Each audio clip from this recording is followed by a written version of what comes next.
Hello friends, web 36 में आप सभी का स्वागत है। आज फिर से आप सभी के सामने एक बहुत ही महत्वपूर्ण वीडियो लेकर के आई हूँ, जिसमें हम छत्तीसगढ़ की जनजातियों वाली सीरीज़ को आगे बढ़ाते हुए आज की क्लास में कंडरा जनजाति, कोंद, कोल और सवरा जनजाति के बारे में बात करने वाले हैं। इससे पहले भी आप लोगों ने देखा होगा कि हमने बहुत सारी जनजातियों का सीरीज है वो कंप्लीट कर लिया है।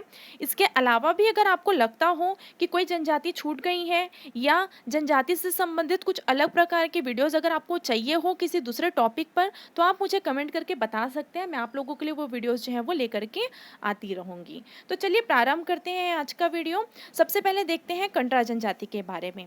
जो कंडरा है वो कंडरा शब्द की जो उत्पत्ति है वो कांड शब्द से हुई है, और कांड का अर्थ होता है बाण। मतलब कि कांड को ही क्या कहते हैं, बाण कहा जाता है। मतलब कि यह जनजाति जो है या इन जनजाति का जो नाम जो है उसकी उत्पत्ति कहाँ से हुई है, बाण से हुई है या कांड से हुई है। यदि हम बात करेंगे कंडरा का निवास स्थान क्या है, तो कंडरा जो है वो छत्तीसगढ़ में मुख्य रूप से रायपुर, दुर्ग, बालोद, बेमेतरा, राजनांदगांव और धमतरी मतलब कि मध्य छत्तीसगढ़ की ये जनजाति है। यदि हम बात करें ये किसकी उपजाति है, तो चूंकि आपको पता ही है कि छत्तीसगढ़ की सबसे बड़ी जनजातीय समूह जो है वो गोंड है, तो कंडरा जो है वो गोंड की ही उपजाति है।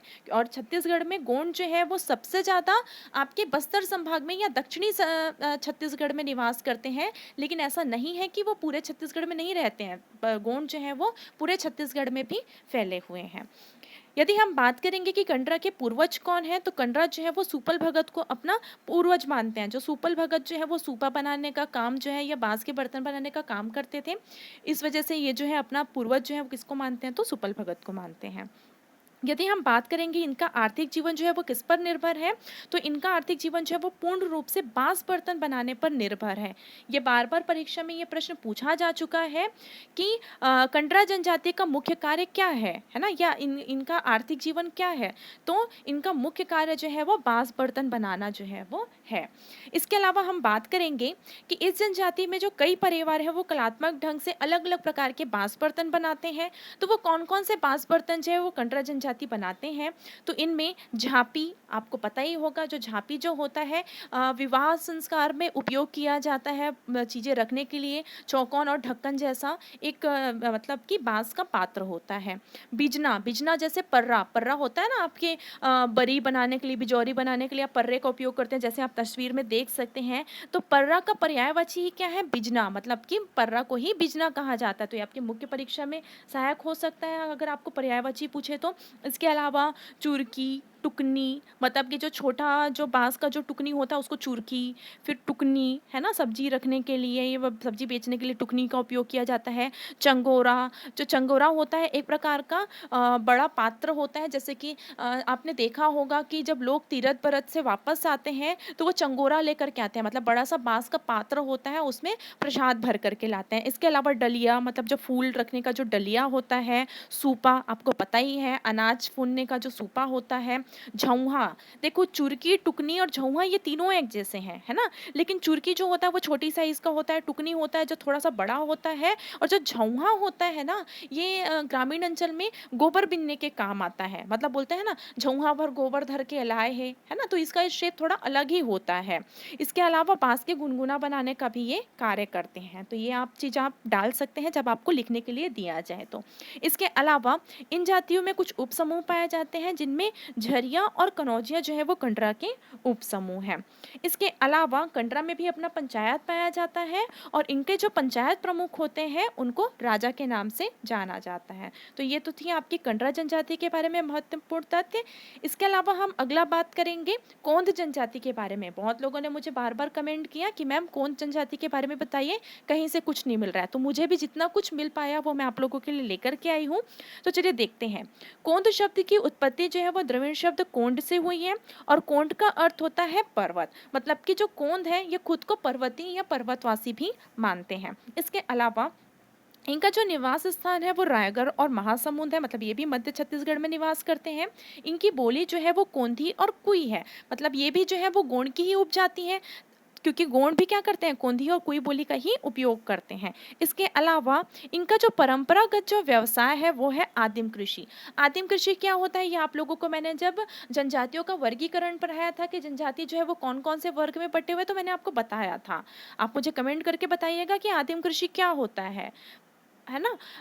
आदिम कृषि को ही इन लोग पेंडु कृषि के नाम से भी जानते हैं। मतलब कोंद जो है वो कौन सी कृषि करते हैं, पेंडु कृषि करते हैं। इसके अलावा कोंद जो है वो बहुत सारी उप समूहों में बटी हुई है। इनके उप समूह में डोंगरिया कोंद, कुटिया कोंद, पेंगा कोंद, झुरिया, जामिया, नानगुली और सितहा कोंद जो है इनकी उप समूह है। तो ये उप समूह आपसे पूछा जा सकता है, आप ध्यान में रखिएगा। इसके अलावा कोंद जनजाति में जब भी किसी शिशु का जब जन्म होता है तो ये नवजात शिशु को तीर कमान का स्पर्श कराते हैं। तो ये पूछा जा सकता है कि किस जनजाति में नवजात शिशु को तीर कमान का स्पर्श कराया जाता है, तो वो है कोंद जनजाति। और ऐसा क्यों किया जाता है, ताकि जो बच्चा जो है वो बड़ा हो और बड़ा होकर के तीर कमान चलाने में निपुण हो, क्योंकि जनजातियों में एक बहुत बड़ा अस्त्र है, आप कह सकते हो शस्त्र है तीर कमान, क्योंकि वो शिकार करने के लिए जो है ये बहुत ज़्यादा उपयोग करते हैं। इसके अलावा कोंद जनजातियों में भी जो है युवा गृह पाया जाता था, वर्तमान में नहीं है, लेकिन फिर भी अगर आपसे एग्जाम में पूछा जाए तो इनमें जो लड़के जो होते थे उनके युवा गृह को धांगड़ा घर कहा जाता था। मतलब लड़के जो है युवा गृह को धांगड़ा घर और लड़कियां जो युवा गृह को धांगड़ी घर के नाम से जानते थे, क्योंकि आपको पता ही होगा कि जो युवा गृह में रहने वाले जो युवक और युवती होते हैं उनको धांगड़ और धांगड़ी के नाम से जाना जाता है। इसके अलावा इनमें भी जो परंपरागत पंचायत होता है और इनका जो पंचायत प्रमुख होता है उनको गौटिया के नाम से जाना जाता है। सभी जनजाति में अपना अपना पंचायत होता है और प्रमुख को अलग अलग नाम से जाना जाता है। तो कोंद में क्या कहा जाता है, तो गौटिया। इसके अलावा जो धार्मिक प्रमुख होते हैं कोंद जनजाति के उनको जानी के नाम से जाना जाता है।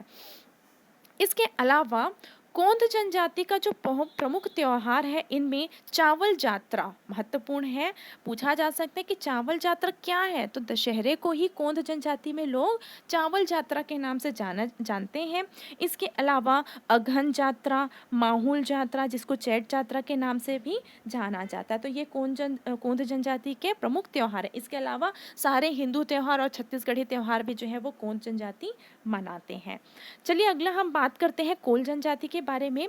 जो कोल जनजाति जो है उनका छत्तीसगढ़ में मुख्य रूप से निवास जो है वो कोरिया और बिलासपुर है। मतलब बिलासपुर के आसपास जांजगीर चांपा क्षेत्र में भी ये निवास करते हैं।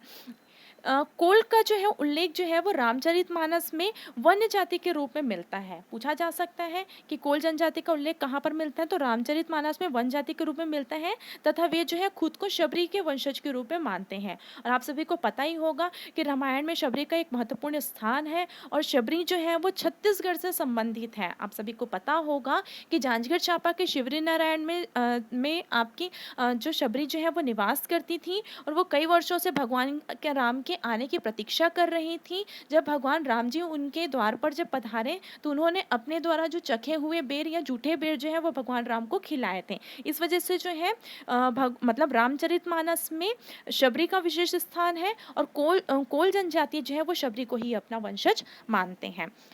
इसके अलावा यदि हम बात करें कोल की उपजातियों के बारे में तो इनमें उपजातियां जो है वो गवठिया कोल और भूमिया कोल जो है इनके प्रमुख उपजाति हैं। लेकिन अगर हम बात करें कि छत्तीसगढ़ में कौन सी मतलब ये इन दोनों में से कौन सी उपजाति जो है छत्तीसगढ़ में निवासरत है, तो इनमें से भूमिया कोल जो है वो छत्तीसगढ़ में निवास करते हैं। इसके अलावा जैसे सभी जनजातियों में विवाह के लिए जब विवाह कंफर्म किया जाता है तब वधु मूल्य चुकाया जाता है। मतलब वर पक्ष वाले जो है वो वधु पक्ष वाले को वधु मूल्य देते हैं। तो इनमें वधु मूल्य को हथ नैना के नाम से जाना जाता है। जैसे कि हमने बहुत सारी जनजातियों में सुख और खर्ची के नाम से वधु मूल्य के बारे में बात की थी, तो कोल जनजाति में क्या कहला जाता है, तो हथ नैना। तो ये वधु मूल्य के अलग अलग प्रकार हैं। कुछ जनजाति में सुख, कुछ में खर्ची और कुछ में हथ नैना के नाम से जाना जाता है। इसके अलावा जो कोल जनजाति है उनके पंचायत प्रमुख को गोंतिया के नाम से जाना जाता है। जैसे कुछ जनजाति में गौटिया बोल देते हैं, इनमें गोतिया बोल देते हैं, ठीक है। और जो गोतिया जो होते हैं ना वो बारगावा वंश का होता है। बारगावा वंश जो है इस जनजाति में कोई वंश होता है, तो इस जनजाति का जो गोतिया होता है मतलब पंचायत प्रमुख होता है वो बारगावा वंश का होता है। इसके अलावा कोल में जो जादू टोना या तंत्र मंत्र के जो जानकार होते हैं जिनको हम बैगा बोलते हैं, मतलब झाड़ फूक करने वाले को बैगा बोलते हैं, तो इनमें जो तंत्र मंत्र के जानकार को क्या कहा जाता है, गुनिया कहा जाता है ना। इसके अलावा इस जनजाति में लोकगीतों में दोदर, राई, फाग और भजन जैसे लोकगीत जो है प्रचलित है और ऐसा कहा जाता है कि कोल जो है वो लोकगीतों के कुशल गायक होते हैं, मतलब कि ये लोकगीत जो है वो बहुत अच्छा गाते हैं। इसके अलावा जो अगली जनजाति के बारे में हम बात करने वाले हैं वो है सवरा जनजाति। सवरा जनजाति का निवास स्थान जो है वो छत्तीसगढ़ में रायगढ़, महासमुंद और बिलासपुर है। ये अपनी उत्पत्ति भी जो है रामायण के शबरी से मानते हैं। जैसे कि आपने देखा कि कोल जनजाति में भी लोग जो है वो शबरी से ही अपनी उत्पत्ति मानते हैं। और सवरा और सौता, ये दो जनजाति भी ऐसी हैं, मतलब सवरा और सौता दोनों आसपास ही रहती हैं। सवरा जनजाति भी रायगढ़, महासमुंद, बिलासपुर में रहते हैं और सौता भी महासमुंद, बिलासपुर के आसपास जो है वो निवास करते हैं। और ये दोनों ही जनजाति जो है अपनी उत्पत्ति शबरी से मानते हैं। लेकिन जो महासमुंद के जब सवरा जो है ना, ये अपनी उत्पत्ति जो है वो वानर राज सुग्रीव से मानते हैं। आप लोगों ने रामायण में देखा होगा, जो दो पात्र थे सुग्रीव और बाली, दो भाई थे। उनमें से जो सुग्रीव थे वानर राज थे, वानर राज प्रमुख थे। तो महासमुंद के जो सवरा जो है वो अपनी उत्पत्ति जो है वो सुग्रीव से मानते हैं। इसके अलावा इनकी उपजातियों में कलापीड़िया, आड़े सवरा और ठाकुर सवरा जो है इनकी सवरा जनजाति की प्रमुख उपजातियां हैं।